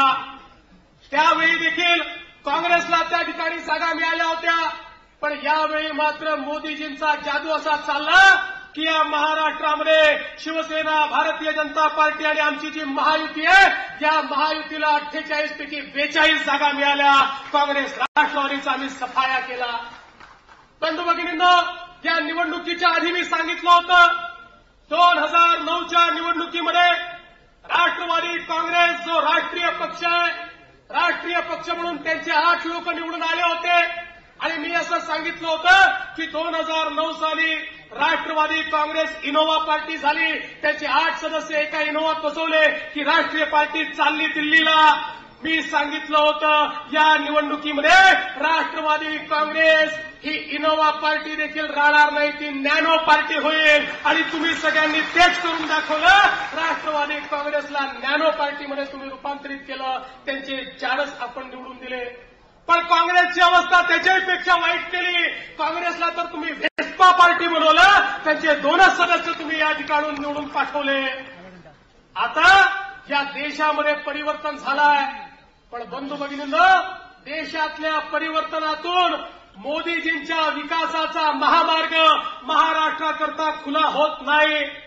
जोपर्यंत या महाराष्ट्रामध्ये अत्याचारी, दुराचारी, भ्रष्टाचारी काँग्रेस आणि राष्ट्रवादी काँग्रेसचं सरकार आहे, तोपर्यंत महामार्ग दिल्लीहून तर निघेल, पण मुंबईपर्यंत तो पोचू शकणार नाही. महाराष्ट्राच्या सुदूर भागामध्ये तो पोचू शकणार नाही, कारण हे भ्रष्ट सरकार सगळा दिल्लीहून निघालेला पैसा या ठिकाणी जिरवून टाकेल, तो त्यांच्या तिजोरीमध्ये जाईल, पण जनतेकरता तो वापरला जाणार नाही. आणि म्हणून मोदीजींच्या स्वप्नातला महाराष्ट्र, मोदीजींच्या स्वप्नातला भारत हा जर आपल्याला तयार करायचा असेल तर या महाराष्ट्रातही परिवर्तन आणावं लागेल आणि आपल्या महायुतीला भक्कमपणे या महाराष्ट्रामध्ये आपल्याला निवडून द्यावं लागेल. खरं म्हणजे काय आश्चर्य आहे बघा, याचा उल्लेख आमच्या तावडेजींनी केला की आता 100 दिवस मोदीजींच्या सरकारला झाले, इतक्या उपलब्धी त्याच्या आहेत, त्या मी सांगत नाही, आपल्या सगळ्यांना माहिती आहे. पण आमचे मुख्यमंत्री मात्र या ठिकाणी पत्रकार परिषद घेऊन सांगतात काहीच झालं नाही, काहीच झालं नाही. अरे 15 वर्षात तुम्ही काय दिवे लावले हे आम्ही पाहिलं. 15 वर्षात या महाराष्ट्राचा सत्यानाश तुम्ही केला. आणि म्हणून हे जे नेते विचारतायत 100 दिवसात काय झालं, त्यांच्याकरता मला एवढंच सांगायचं आहे, आज गधे भी गुलाब मांग रहे हैं, आज गधे भी गुलाम मांग रहे हैं, चोर लुटेरे इंसाफ मांग रहे हैं. अरे जो लूटते रहे 60 साल हमको, 60 सालों तक, आज वो 100 दिन का हिसाब मांग रहे हैं. काय अवस्था आहे. अरे 60 वर्ष ज्यांनी आम्हाला लुटलं तेच आम्हाला आता हिशोब मागतायत. तुम्हाला काय अधिकार आहे. अरे महाराष्ट्राच्या जनतेला लुटण्याचं काम तुम्ही या ठिकाणी केलं. पृथ्वीराजजी, पहिले हिशोब सांगा. गेल्या 3.5 वर्षामध्ये एकही फाईल हालत नव्हती. अचानक वर्षा बंगल्यावर रात्री 4-4 वाजेपर्यंत कोणाच्या फाईली तुम्ही सह्या करून राहिले, याचा हिशोब पृथ्वीराज चव्हाण आम्हाला दिला पाहिजे. गेल्या 15-20 दिवसामध्ये किती फाईलींवर तुम्ही सह्या केल्या, त्या कोणाच्या फाईली होत्या, त्याच्यातनं कोणाला फायदा झाला हे तरी एकदा आम्हाला कळू द्या. पण एक गोष्ट निश्चितपणे सांगतो, आणि जे लोक भागते भूत की लंगोटी सही म्हणून या सरकारकडनं सह्या करून घेत आहेत, त्यांनी लक्षात ठेवलं पाहिजे, तुमचं एकही काम जर इल्लीगल असेल तर आलेलं नवीन सरकार या सरकारची सगळी इल्लीगल कामं रद्द केल्याशिवाय सोडणार नाही. प्रत्येक इल्लीगल काम हे रद्द झाल्याशिवाय राहणार नाही. काय अवस्था आहे काँग्रेसची. कोण आहे काँग्रेसचे नेते. काँग्रेसच्या कॅम्पेन कमिटीचे चेअरमन नारायणराव राणेंची अवस्था अशी आहे, एक दिवस ते सोनिया गांधींपासनं तर राहुल गांधींपर्यंत सर्वांना शिव्या देतात, दुसऱ्या दिवशी त्यांचीच तारीफ करतात, परत तिसऱ्या दिवशी त्यांना शिव्या देतात. नेमकं नारायणरावचं मत काय आहे? गेल्या 5-7 वर्षातले नारायणरावचे जर सगळे बाईट आजूबाजूला लावले तर ते काँग्रेसमध्ये आहेत की शिवसेनेत आहेत की भाजपमध्ये आहेत की अजून विरोधी पक्षात आहेत हे समजतच नाही. ते काँग्रेसचे कॅम्पेन कमिटीचे चीफ. आता काँग्रेसच्या जाहीरनामा समितीचे अध्यक्ष कोण? सुशीलकुमार शिंदे. ज्या सुशीलकुमार शिंदेंनी 2004 साली सांगितलं होतं शेतकऱ्याला मोफत वीज देऊ, झिरोचे त्या ठिकाणी बिलं दिले आणि झिरोचे बिलं दिल्यानंतर शेतकऱ्यांना वाटलं हे तर आपले कैवारी यांनी आपली बिलं माफ केली, शेतकऱ्यांनी ठपाठप ठप्पे दिले, हे निवडून आले आणि निवडून आल्याबरोबर पहिलं काम काय केलं? या ठिकाणी शेतकऱ्याचं जे वीज बिल माफ केलं होतं ते पुन्हा त्याला दिलं आणि जुन्या बिलासच त्याच्याकडनं वसूल केलं. आता ज्यांनी जाहीरनाम्यामध्ये अशा प्रकारची फसवणूक केली ते जाहीरनामा समितीचे अध्यक्ष जर होतील तर यांच्या जाहीरनाम्याची अवस्था काय होईल? आणि म्हणून काँग्रेसचा जाहीरनामा त्यांचेच नेते सांगतात तो पाहण्याकरता नसतो, त्याच्यामध्ये प्रिंटिंग मिस्टेक होते, त्याच्यामध्ये स्पेलिंग मिस्टेक होते. ही काँग्रेसची अवस्था आहे. आणि राष्ट्रवादीची अवस्था तर त्याच्यापेक्षा वाईट आहे. राष्ट्रवादी काँग्रेसमध्ये आज खऱ्या अर्थानं ही जर राष्ट्रवादी काँग्रेस याला जर एका शब्दामध्ये याचं वर्णन करायचं झालं तर ही भ्रष्टाचारवादी काँग्रेस आहे, भ्रष्टाचारी काँग्रेस आहे. भ्रष्टाचाराच्या शिवाय यांनी काहीच केलेलं नाही. अजित पवार यांचे नेते त्यांनी उत्तर दिलं पाहिजे. मला खरं म्हणजे कधी कधी आश्चर्य वाटतं या महाराष्ट्रातली एक भ्रष्टाचार हा शिष्टाचार अशी पद्धत तयार झाली आहे. एक आयोग तयार करायचा, आयोगाने त्या ठिकाणी शिफारसी देऊन दोषी ठरवलं तरी आम्हाला क्लीन चिट मिळाली, स्वतःच ओरडायचं. स्वतःला क्लीन चिट देण्याचा प्रकार. आदर्शमध्ये 4 मुख्यमंत्र्यांना दोषी ठरवलं, हे म्हणतात क्लीन चिट. चितळे अहवालामध्ये पृष्ठ क्रमांक 606 वर सरळ त्या ठिकाणी चितळेंनी नमूद केलं भ्रष्टाचार झालाय, अजित पवार दोषी आहे. हे भ्रष्टाचाराची प्रकरणं आहेत. 20,000 कोटी रुपयाची भ्रष्टाचाराची प्रकरणं चितळे समितीने पृष्ठ क्रमांक 606 वर स्पष्टपणे त्या ठिकाणी मांडली. पण हे म्हणतात चितळे समितीने आम्हाला क्लीन चिट दिली. आता एक गोष्ट लक्षात ठेवा, ही जी क्लीन चिट तुम्ही सांगता जनतेला ही मंजूर नाही. जनता तुम्हाला क्लीन बोल्ड केल्याशिवाय सोडणार नाही. हे आता या ठिकाणी लक्षात ठेवलं पाहिजे. आणि म्हणून या सिंचन घोटाळ्यामध्ये अजित पवार आणि सुनील तटकरे या दोघांच्याही संदर्भात अँटी करप्शन ब्युरोने खुल्या चौकशीची शिफारस केली आहे. खुली चौकशी कधी होते? ज्यावेळी डिस्ट्रिक्ट चौकशीमध्ये त्या ठिकाणी सरकारला आणि अँटी करप्शन ब्युरोला हे लक्षात येतं की त्यामध्ये भ्रष्टाचार झालाय, त्यावेळेस खुली चौकशी ते मागतात. आता पृथ्वीराज चव्हाणांना माझं विचारलंय, पृथ्वीराजची आता तुमची नैतिकता कुठे आहे? तुमच्याकडे एसीबीने खुली चौकशी मागितलेली आहे का तुमच्यामध्ये हिंमत खुली चौकशी देण्याची? अरे तुम्ही देखील त्याच माळेचे मणी आहात, तुम्हीच या भ्रष्टाचाराला संरक्षण दिलंय. पण अजित पवार लक्षात ठेवा, 3 महिन्यानंतर ज्या महाराष्ट्रात परिवर्तन होणार आहे आणि आमचं सरकार येणार आहे त्यानंतर तुमची चौकशी कोणी थांबवू शकणार नाही. पहिलं काम आम्ही काय करू तर अँटी करप्शन ब्युरोच्या माध्यमातून ही चौकशी आम्ही पूर्ण करू. आणि म्हणून बंधू भगिनींनो, आज या ठिकाणी आपले आदरणीय अमित शहाजी आले आहेत आणि अमित शहाजींना मी सांगू इच्छितो, या महाराष्ट्रातल्या घोटाळ्यांची मालिका तुम्ही पाहिली आहे. आता तर हे असं चाललंय यांचं, जाता जाता किती खाऊ किती सावडू. 1,000 कोटी रुपयाचं टेंडर यांनी काढलं जलसंधारणाचं. जी कामं या ठिकाणी बजेटमध्ये नाही, जी कामं यावर्षी करायची नाही, मग त्याच्यावर आम्ही ऑब्जेक्शन घेतलं, ती रद्द केलं. 5,000 कोटीचे सिंचनाचे यांनी टेंडर काढून टाकले, जे कामं मंजूर नाही, ज्याला कुठल्याही त्या ठिकाणी मान्यता नाही, बजेटरी सँक्शन नाही. आणि आता तर यांची मजल कुठपर्यंत गेली बघा. यांनी मुंबई पुणे एक्सप्रेस हायवेचं 2019 साली जे टोल संपणार आहे त्याचं टेंडर आत्ता काढलं. म्हणजे 2019 साली जे संपणार आहे, ज्यांना घाई इतकी झाली, ज्यांना माहिती आता आपलं सरकार येणार नाहीये, म्हणून 2019 साली जो टोल संपणार आहे त्याचं टेंडर 2014 साली आणि 1,500 कोटी रुपयामध्ये देऊन मोकळा होण्याचा यांचा प्रयत्न आहे. आज मुंबई पुणे एक्सप्रेसवेवर 16 लाख रुपये रोजचा टोल हे दाखवतात आणि सायन पनवेल लिंकवर प्रत्येक दिवशी 90 लाख रुपये टोल वसूल होईल, अशा प्रकारचा यांचाच अहवाल या ठिकाणी सांगतो. मग सायन पनवेल छोट्याच्या लिंकवर 90 लाख आणि मुंबई पुणे एक्सप्रेस हायवेवर 16 लाख आणि आता 2019 पासून सगळे अधिकार पुन्हा तुम्ही विकायला निघालात. खबरदार, या ठिकाणी असा भ्रष्टाचार खपवून घेणार नाही. ह्या प्रकारे जर भ्रष्टाचार कराल तर तुमची खैर नाही आणि म्हणून अशा प्रकारचे धंदे पृथ्वीराजजी तुमच्या सरकारनं बंद केले पाहिजेत. अशा प्रकारचं आज आम्ही या ठिकाणी आव्हान करतो. मी आज अधिक बोलणार नाही. अमितजींना आपल्याला ऐकायचं आहे. एकच आपल्याला विनंती करणार आहे. आपले नेते माननीय गोपीनाथरावजी हे आज आपल्यामध्ये नाहीत. आपल्यावर एक खूप मोठी जबाबदारी आहे. या महाराष्ट्रात परिवर्तन घडवायचं आहे आणि हे परिवर्तन कशा प्रकारे घडवायचं या संदर्भातला संदेश आज अमितजींनी आम्हाला दिलाय. आज अमितभाईंनी सांगितलं महाराष्ट्रामध्ये परिवर्तन कसं घडवायचं. अमितभाईंनी सांगितलं हा महाराष्ट्र छत्रपती शिवाजी महाराजांचं जसं राज्य होतं तशा प्रकारचं राज्य या महाराष्ट्रामध्ये आणायचं, तशा प्रकारचं परिवर्तन घडवायचं. आणि म्हणून अमितभाईंनी एक नारा आज आपल्याला दिलेला आहे. अमितभाईंचा नारा काय आहे? छत्रपतींचा आशीर्वाद, चलो चले मोदी के साथ. हा नारा आहे. छत्रपतींचा आशीर्वाद, चलो चले मोदी के साथ. मी म्हणणार आहे छत्रपतींचा आशीर्वाद, चलो चले मोदी के साथ. छत्रपतींचा आशीर्वाद, छत्रपतींचा आशीर्वाद. आवाजच येत नाही. एवढ्याच्या आवाजात कसं चालेल? छत्रपतींचा आशीर्वाद,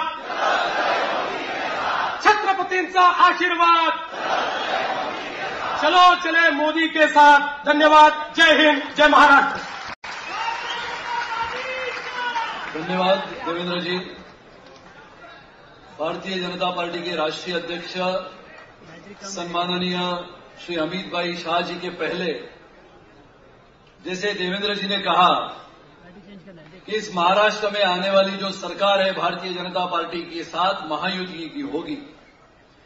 जैसे कि कहा जाता है कि अमित भाई के बारे में जहां कहीं भी चर्चाएं होती है, पहले बार मुंबई में आने के बाद जो स्वागत हुआ, अभूतपूर्व स्वागत हुआ. आज 7व्या दिवशी गणपती गौरी विसर्जन असताना सुद्धा असंख्य हजारो कार्यकर्ते आल्याबद्दल भारतीय जनता पार्टीच्या सर्व कार्यकर्त्यांचं मी मनपूर्वक अभिनंदन करतो की हजारो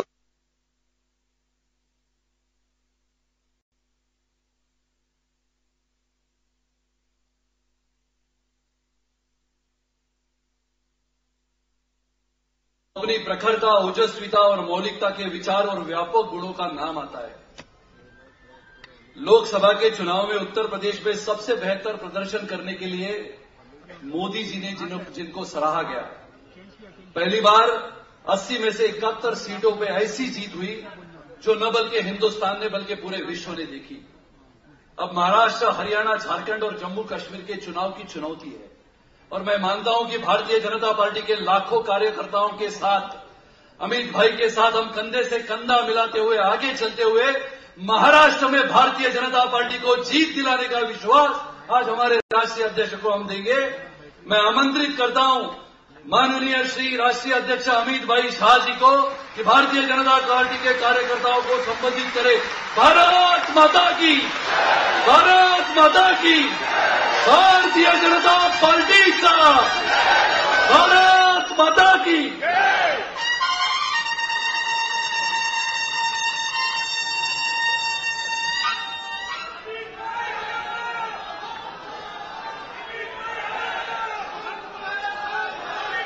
भारत माता की, भारत माता की, भारत माता की.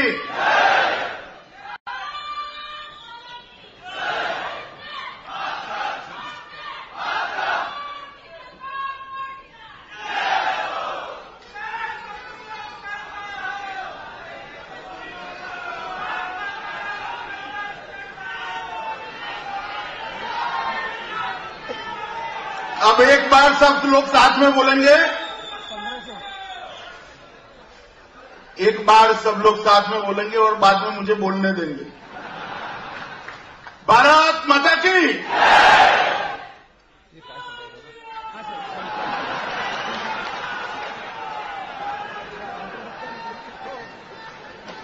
मंचों पर उपस्थित महाराष्ट्र प्रदेश भारतीय जनता पार्टी के अध्यक्ष श्रीमान देवेंद्र फडणवीस जी, भारतीय जनता पार्टी के वरिष्ठ नेता और महाराष्ट्र के चुनाव प्रभारी श्रीमान ओमजी माथुर, भारतीय जनता पार्टी के अखिल भारतीय महासचिव और महाराष्ट्र के प्रभारी श्री राजीव प्रताप रूडी, भाई विनय सहस्त्रबुद्धे जी, श्रीमती पूनम महाजन जी, श्री राव साहेब दानवे पाटिल जी, महाराष्ट्र में विपक्ष के नेता श्री एकनाथ खड़से जी, श्री विनोद तावड़े जी, श्रीमती पंकजा मुंडे जी, हमारे सह संगठन मंत्री श्रीमान श्री वी सतीश जी, और आज जिनके तत्वाधान में कार्यक्रम चल रहा है ऐसे मुंबई प्रदेश के अध्यक्ष श्री आशीष शेलार जी, और आज के कार्यक्रम में उपस्थित इस सभागार में महाराष्ट्र भर से आए हुए सभी कार्यकर्ता बंधुओं और भगिनियों। पीछे से चिट्ठी आई है, सुधीर जी का नाम भूल गया। पहले थे नहीं सुधीर जी, क्षमापना सुधीर जी, मगर सुधीर जी हमारे बहुत बड़े नेता है, थोड़े लेट आए, मेरी नजर नहीं पड़ी बाद में। मित्रों, आज एक तरह से मेरी उपस्थिति में देवेंद्र फडणवीस ने महाराष्ट्र के चुनाव प्रचार का श्री गणेश किया है। मैं इसलिए कहता हूं कि देवेंद्र फडणवीस ने श्री गणेश किया है क्योंकि मैं तो राष्ट्रीय अध्यक्ष हूं, हम लोग तो आते जाते रहेंगे। चुनाव आप सभी महाराष्ट्र के कार्यकर्ता भाइयों बहनों ने लड़ना है, आपने कांग्रेस को परास्त करना है। देवेंद्र भाई यहां के महाराष्ट्र यूनिट के अध्यक्ष हैं, उन्होंने अभी एक नारा दिया और इस नारे के साथ सारे कार्यकर्ता महाराष्ट्र के घर घर, गली गली, गांव गांव पहुंचकर ये परिवर्तन की आंधी को ज्यादा वेग दे और आने वाले दिनों में विजयश्री का वरण भारतीय जनता पार्टी करे, इसके लिए आज से श्री गणेश हुआ है। आज गौरी विसर्जन का पवित्र दिन है और मैं यहां आने के पहले लाल बाग के गणपति बापा के दर्शन कर आ रहा हूं, आशीर्वाद मांग कर आया हूं कि जिस महाराष्ट्र के एडमिनिस्ट्रेशन की तूती पूरे देश में बोलती थी, जहां के नेताओं के सामने कोई उंगली नहीं उठा सकता था, कोऑपरेटिव मूवमेंट में जिस महाराष्ट्र ने एक पूरा फाउंडेशन डालकर देश और दुनिया को दिशा दिखाई थी, चरित्रवान नेता कैसा हो सकता है, इसके अनेक उदाहरण महाराष्ट्र के नेतृत्व ने प्रस्थापित किए थे। उस महाराष्ट्र में फिर से एक बार चरित्रवान भारतीय जनता पार्टी युति की सरकार का गणपति के आशीर्वाद से फिर से स्थापन।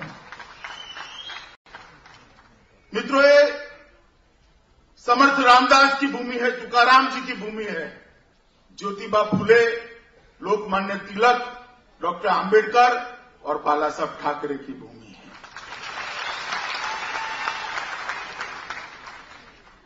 15 साल से इस प्रांत में एक ऐसी सरकार चली है कि जिस सरकार ने महाराष्ट्र का नाम ऊंचा करने का काम नहीं किया है। 15 साल तक जिस तरह से सरकार चली है, इस सरकार ने पूरे देश में महाराष्ट्र के नाम को शर्मसार किया है। पूरे देश के सामने जब घनघोर अंधेरा था, लगता था कि पीढ़ियों तक देश इस मुसीबत से बाहर नहीं निकल पाएगा। औरंगजेब का धर्मांधतापूर्ण शासन पूरे देश में था। मुगलों की ताकतों ने पूरे देश के लोगों के आवाज को दबा कर रखा था। उस वक्त यहां से ही एक वीर मराठी योद्धा ने खड़ा होकर स्वदेशी का नारा दिया और पुणे से लेकर अफगानिस्तान तक मराठी साम्राज्य का, हिंदू साम्राज्य का निर्माण करने का काम शिवाजी महाराज ने किया था। ये यही है।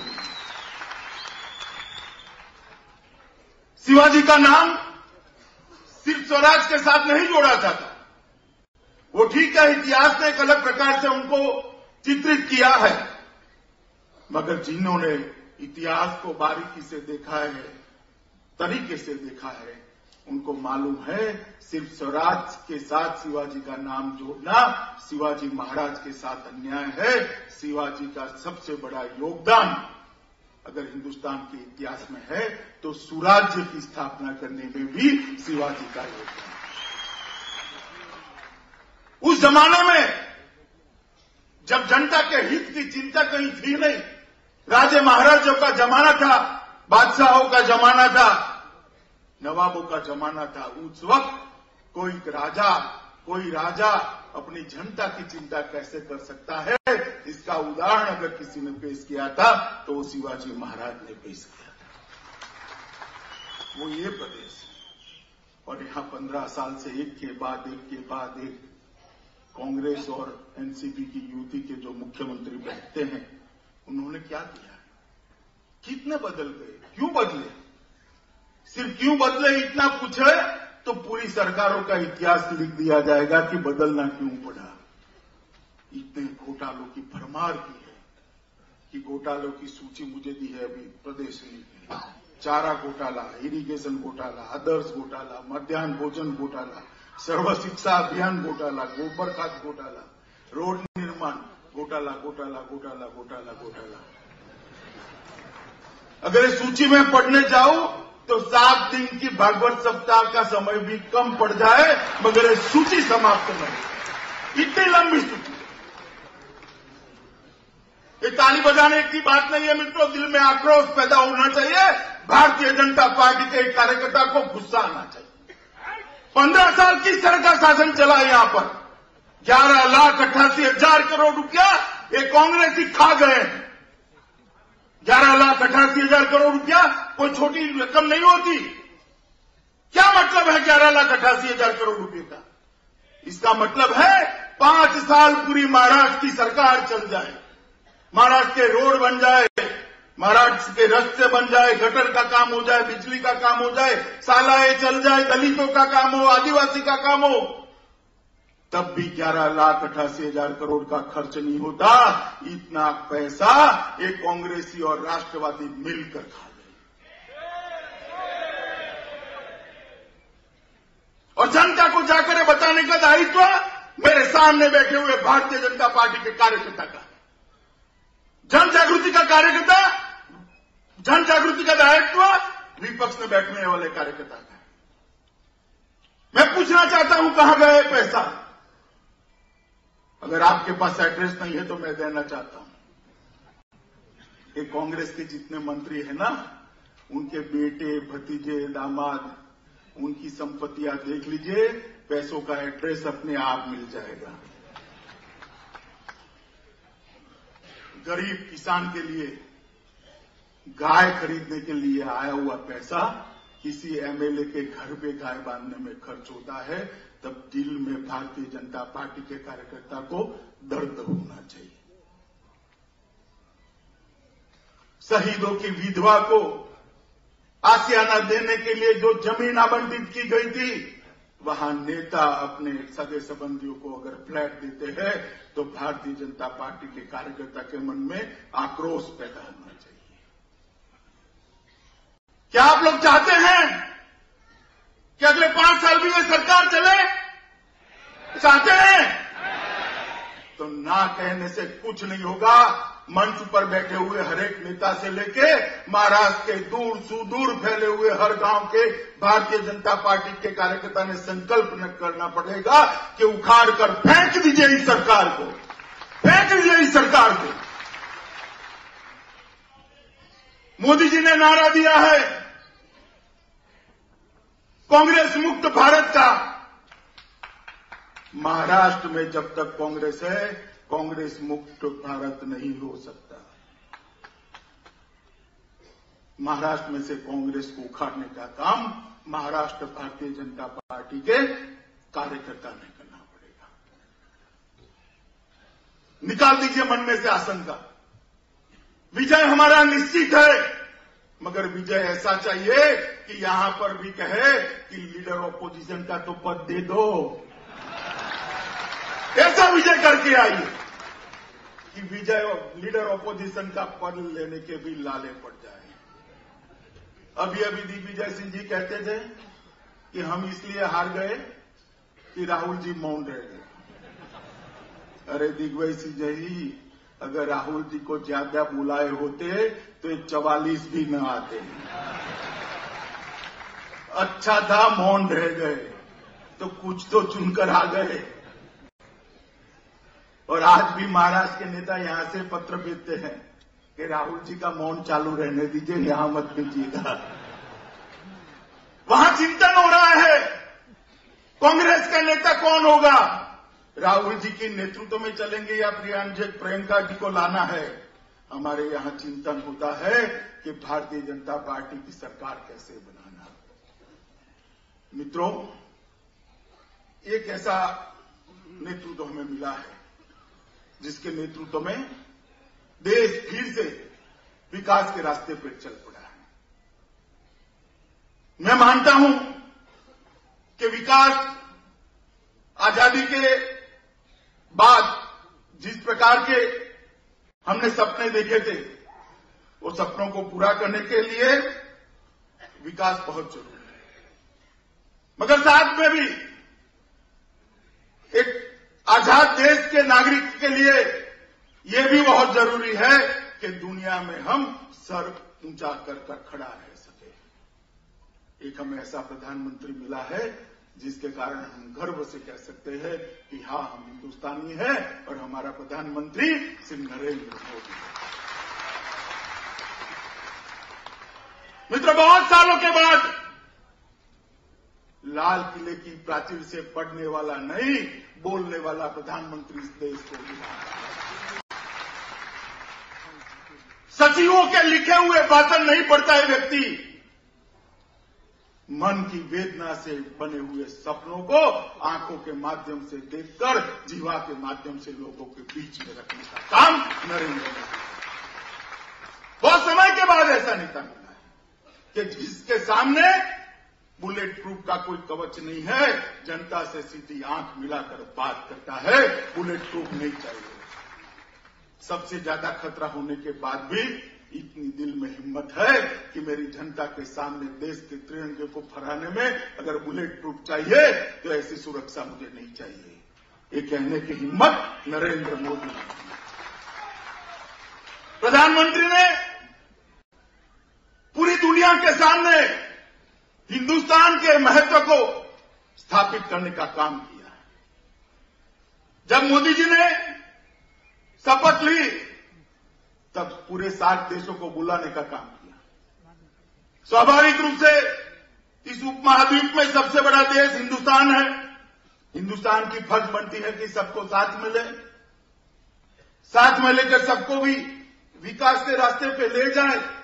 और मित्रों, वो काम उन्होंने किया और एक शुरुआत की अच्छे रिश्ते बनाने की, और अच्छे रिश्ते बनाकर सबको आश्वस्त किया कि भारत सबको साथ लेकर चलना चाहता है।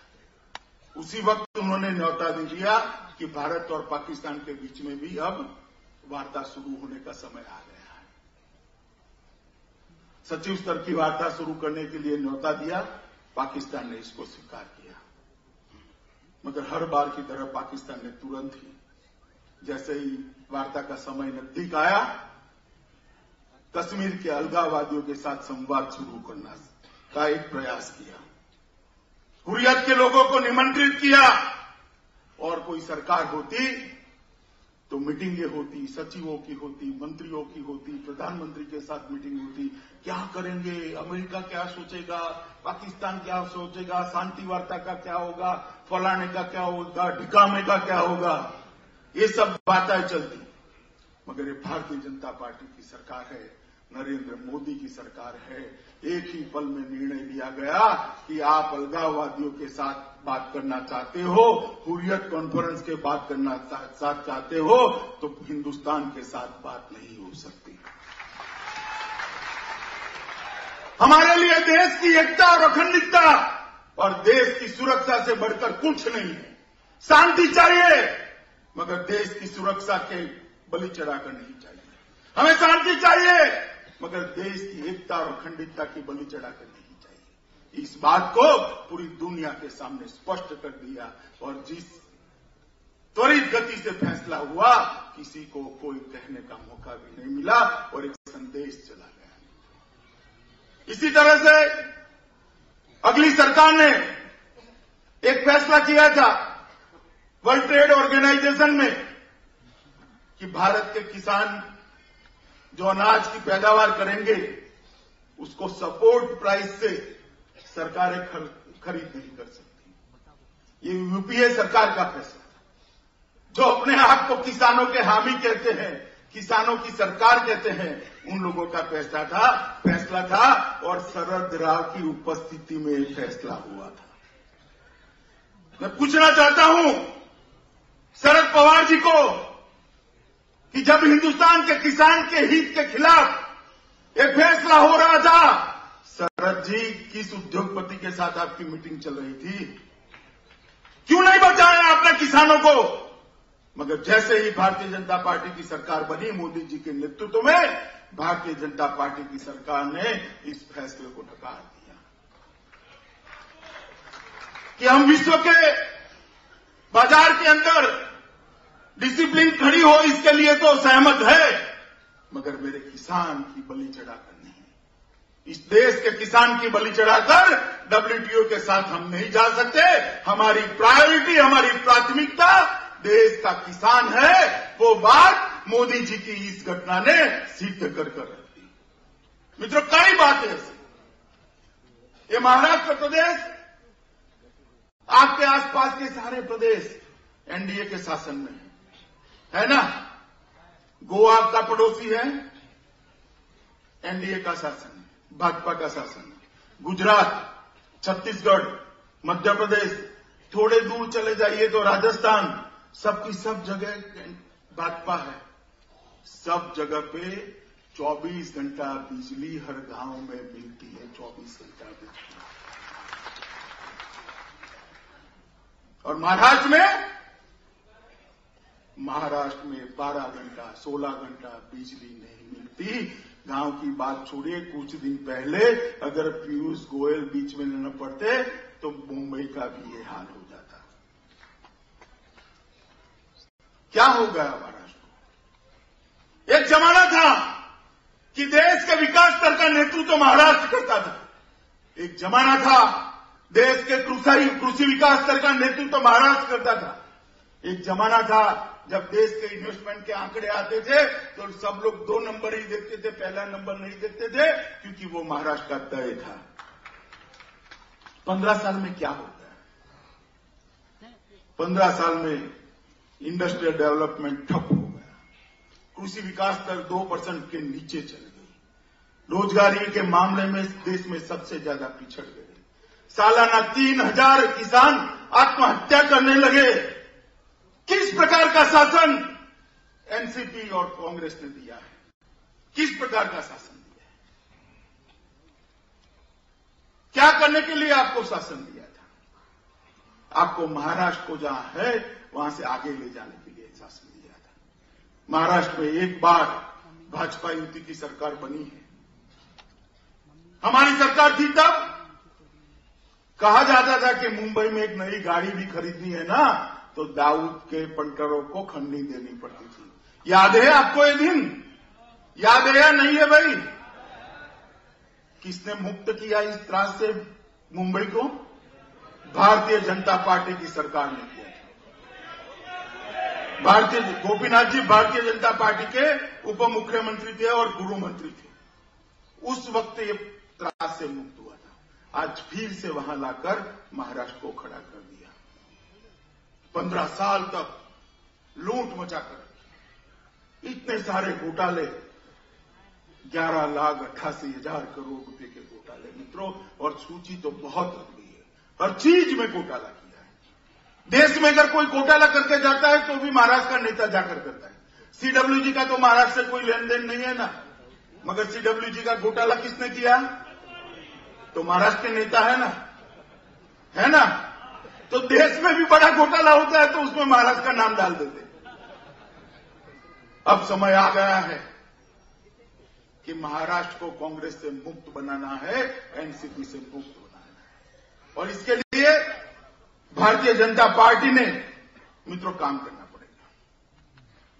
और ऐसा नहीं है कि अब हम सिर्फ बात कर सकते। हमारे सामने कई उज्जवल उदाहरण आसपास में ही है। गुजरात, मध्य प्रदेश 15% कृषि विकास दर मध्य प्रदेश में है। गुजरात के अंदर औसतन कृषि विकास दर 10 साल का 11% से ऊपर, 24 घंटा बिजली है, 3 गुना इरिगेटेड लैंड के अंदर बढ़ोतरी हुई। इंडस्ट्रियल इन्वेस्टमेंट सबसे ज्यादा गुजरात में आने लगा है। गुजरात में सबसे ज्यादा रोजगारी पहुंची। ये सब जहां जहां भारतीय जनता पार्टी की सरकार है वहां हुआ है, और देश में भी उसकी शुरुआत हो गई है। 3 ही महीनों के शासन में मोदी जी की सरकार में विकास दर को बहुत बढ़ाया है। 4% के नीचे जो गया था उसको काफी आगे ले जाने के काम ये भारतीय जनता पार्टी की सरकार ने किया है। 4.5% से लगभग 6% तक पहुंचा है। औद्योगिक विकास दर में भी बढ़ोतरी हुई है, और ईश्वर ने अगर चाहा कि वर्षा ऋतु अच्छी रही तो कृषि विकास दर में भी बढ़ोतरी होने जा रही है। अभी मैं एक बार सुन रहा था, महाराष्ट्र के मुख्यमंत्री जी कहते थे कि महाराष्ट्र में अकाल पड़ा। सब बात है, 6-7 साल से महाराष्ट्र में वर्षा ठीक नहीं है। मगर हम बहुत छोटे थे तब गुजराती साहित्य में हमारी टेक्स्ट बुक में एक वार्ता आती थी।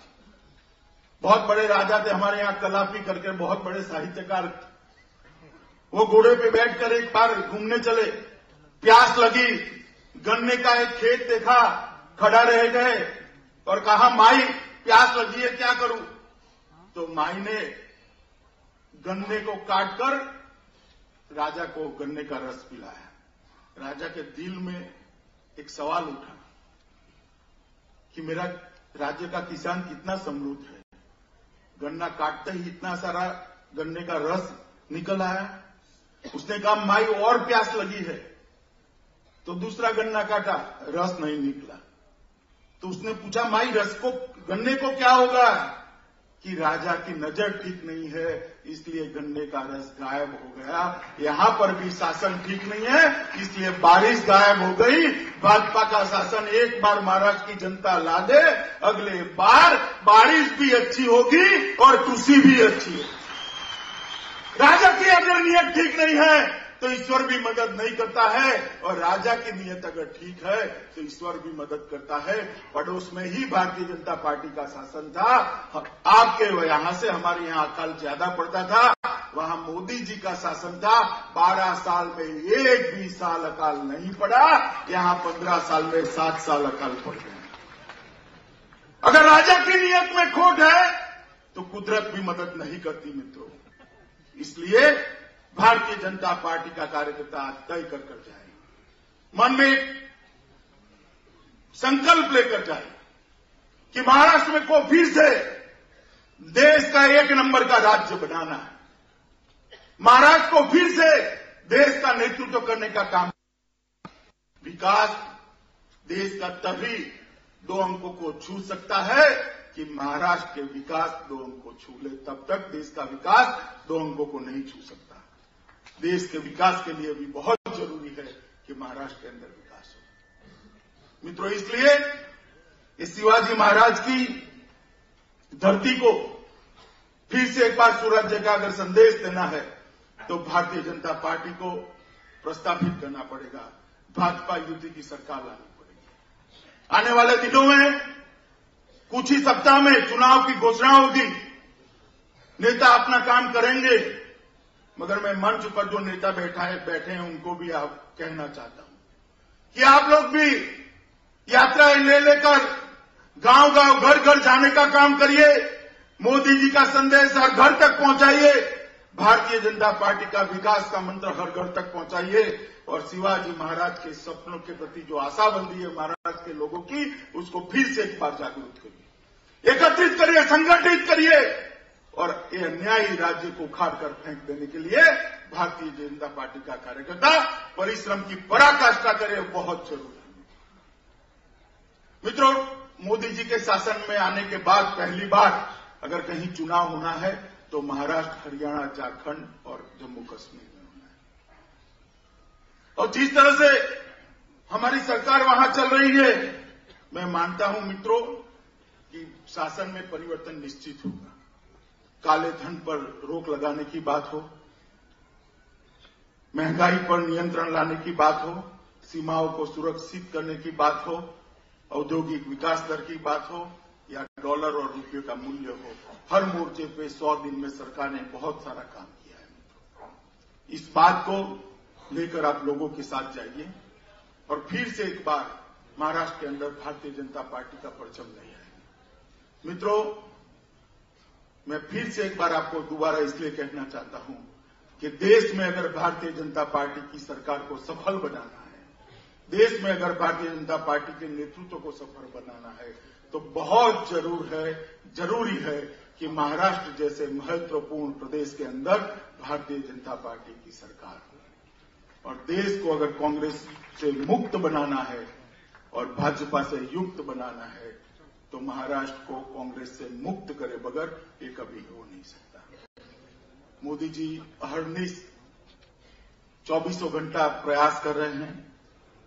मित्रों, ये प्रयास अमानवीय प्रयास है, कोई मानव न कर सके इस तरह का प्रयास है और उनकी टीम भी साथ में लगी है। इसके साथ में संगठन के सब लोग। 100 ही दिन में एक जमाना था जब अमेरिका क्या बोलता है वो देखने के लिए मनमोहन सिंह हमेशा अमेरिका की ओर देख रहे थे कि भी आज अमेरिका क्या बोल रहा है, उसमें से कुछ दिशा निर्देश ले लें। एक जमाना था, आज ऐसा जमाना है कि अमेरिकी विदेश मंत्री भी यहां आकर कहता है सबका साथ सबका विकास। ये परिवर्तन भारतीय जनता पार्टी के नेतृत्व में ही हो सकता है, मोदी जी के नेतृत्व में ही हो सकता है। मुझे ज्यादा नहीं कहना है, महाराष्ट्र के हमारे प्रमुख नेताओं ने सारी बातें आपके सामने रखी है। आने वाले दिनों में जब महाराष्ट्र का चुनाव शुरू हो तब सबसे पहले मन में से भारतीय जनता पार्टी का कार्यकर्ता आशंका निकाल दे, हर प्रकार की आशंका निकाल दीजिए। क्या होने वाला है, क्या होगा, सीटों का क्या होगा, बंटवारे का क्या होगा, युति का क्या होगा, ये आपका काम नहीं है, वो करने वाले करेंगे। आपका काम कांग्रेस और एनसीपी को मूल समेत उखाड़ कर फेंक देने का काम है, वो काम आप करेंगे, बाकी का काम नेता करेंगे। और मैं आपको गारंटी देता हूं, एक बार संकल्प कर दीजिए परिश्रम की पराकाष्ठा करने का, गांव गांव घर घर फैलकर भारतीय जनता पार्टी और मोदी जी के संदेश को फैलाने का। मैं आपको वचन देता हूं कि भारतीय जनता पार्टी की युति की सरकार बनना यहां पर निश्चित है। आने वाले दिन महाराष्ट्र के लिए बहुत अच्छे। गणेश उत्सव चल रहा है और गणेश उत्सव के मौके पर हमारे प्रदेश अध्यक्ष जी ने एक सूत्र दिया है, चलो चले मोदी के साथ और छत्रपति शिवाजी महाराज के आशीर्वाद के साथ। तो मित्रों, इस सूत्र को लेकर भारतीय जनता पार्टी के आने वाले दिनों का कार्यक्रम और 100 दिनों के किए हुए कामों का अपना भाथा लेकर और इनका 15 साल का जो कुशासन है उसकी कहानियां लेकर लोगों के बीच में फैल जाइए और एक मत बनाइए, कि अब महाराष्ट्र में परिवर्तन करना ही है। जनता तैयार बैठी है। मैं आपको बताता हूं कि इस बार 48 में से 42 सीटें हमारी आई है। अगर हम थोड़ा और धक्का लगाएंगे तो असेंबली के रिजल्ट इससे भी अच्छे आने वाले हैं, मुझे बड़ा भरोसा है। आज बड़े प्रमुख नेताओं ने भारतीय जनता पार्टी यहां पर ज्वाइन की है मेरी उपस्थिति में।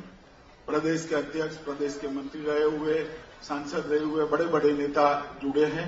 मैं तो आह्वान करना चाहता हूं महाराष्ट्र की राजनीतिक पार्टियों के अंदर जितने भी अच्छे नेता हैं जो मोदी जी के विकास यज्ञ में साथ देना चाहते हैं, जो भारतीय जनता पार्टी की विचारधारा के साथ जुड़ना चाहते हैं, हमारा हृदय बहुत बड़ा है, हमारा घर भी बहुत बड़ा है। सब साथ में आइए और भारतीय जनता पार्टी का साथ देकर महाराष्ट्र में भारतीय जनता पार्टी की सरकार बनी। भारतीय जनता पार्टी सार्वजनिक जीवन में अच्छे तरीके से काम करने वाले सभी लोगों को आमंत्रित करती है कि इस परिवर्तन के यज्ञ में आप भी आहुति लगाइए और भारतीय जनता पार्टी को विजयी बनाइए। मित्रों, आने वाले दिनों में चुनाव अभियान में कई बार आना होगा, मिलेंगे, मगर मैं एक बार फिर से आग्रह करना चाहता हूं कि माहौल से परिवर्तन नहीं होता, नेताओं के भाषण से परिवर्तन नहीं होता, अच्छे प्रत्याशी से परिवर्तन नहीं होता। परिवर्तन होता है घर घर संदेश ले जाने वाले कार्यकर्ता के परिश्रम के आधार पर होता है, और वो काम महाराष्ट्र भारतीय जनता पार्टी का करे। यही अभ्यर्थना, यही प्रार्थना, और आने वाले अच्छे दिनों के लिए महाराष्ट्र की जनता को ढेर सारी शुभकामनाएं। भारत माता की जय। सामूहिक राष्ट्रगीताच्या आधी सन्माननीय बबनराव पाचपुते हे राष्ट्रीय अध्यक्ष अमित भाईंचं स्वागत करतील। सामूहिक राष्ट्रगीत आता होईल, त्याच्यानंतर सर्वांनी सामूहिक राष्ट्रगीतासाठी आपापल्या जागेवर उपस्थित राहा।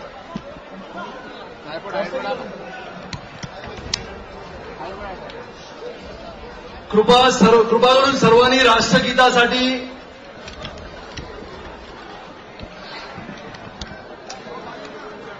जनगण मन अधिनायक जय हे भारत भाग्य विधाता, पंजाब सिंध गुजरात मराठा द्राविड उत्कल वंग, विंध्य हिमाचल यमुना गंगा उच्चल जलधि तरंग, तव शुभ नामे जागे, तव शुभ आशीष मागे, गाहे तव जय गाथा, जनगण मंगलदायक जय हे भारत भाग्य विधाता, जय हे जय हे जय हे जय जय जय जय हे।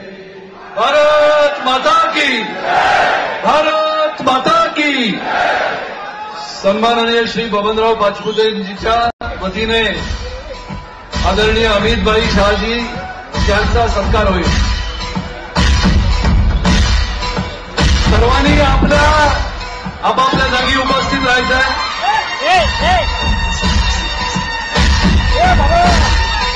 सर्वांनी हात उंच करून बोला, भारतीय जनता पार्टीचा, भारतीय जनता पार्टीचा। नगरसेवक कॅप्टन सेल्वन, भारतीय जनता पार्टीचे राष्ट्रीय अध्यक्ष आदरणीय अमितभाई शहाजी यांचा सत्कार करतील। नगरसेवक कॅप्टन सेल्वन।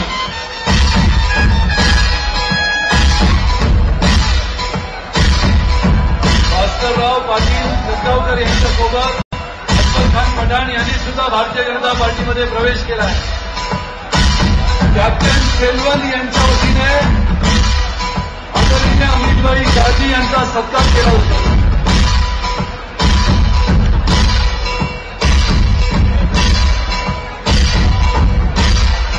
आजच्या या विजयी संकल्प मेळाव्याला उपस्थित भारतीय जनता पार्टीच्या सर्व प्रमुख नेत्यांचं मनपूर्वक अभिनंदन. भारतीय जनता पार्टीमध्ये प्रवेश केलेल्या राष्ट्रवादी काँग्रेस आणि काँग्रेस पक्षातील सर्व नेत्यांचं भारतीय जनता पार्टी मनपूर्वक स्वागत आणि अभिनंदन करते. आजचा विजय संकल्प मेळाव्याचा हा कार्यक्रम श्री आशिष शेलारजी यांच्या नेतृत्वामध्ये झाल्याबद्दल भारतीय जनता पार्टी मुंबईच्या वतीने सर्व हजारो कार्यकर्त्यांना लाख लाख धन्यवाद. जय हिंद, जय महाराष्ट्र, जय भीम.